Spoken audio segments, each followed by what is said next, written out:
Berkaca dari kejadian larinya warga binaan di Lapas Anak Kota Palembang, Kepala sama petugas rutan kelas 2B Kota Prabu Muli melakukan pemeriksaan di setiap sudut rumah tahanan. Pengecekan tersebut bertujuan supaya tidak ada celah bagi warga binaan untuk melarikan diri.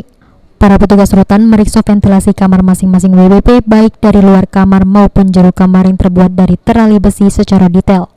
Tidak cuma itu, petugas juga melakukan penggeledahan atau razia kamar hunian secara menyeluruh.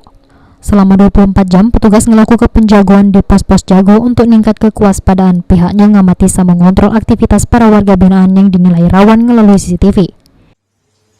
Adalah pada saat jam-jam yang rawan, tempat-tempat yang rawan, hari-hari yang rawan, dan orang-orang yang kami anggap rawan yang berpotensi untuk melarikan diri.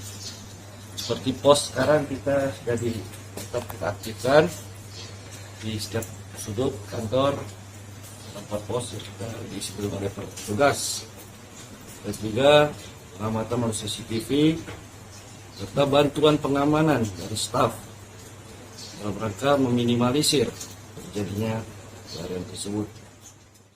Mengenai jumlah warga binaan di rutan kelas 2B Prabu Muli sudah melebihi kapasitas. Seharusnya kapasitas rutan Prabu Muli cuma untuk 193 napi, namun sekarang sudah berjumlah 512 napi. Beni Firdaus, PAL TV.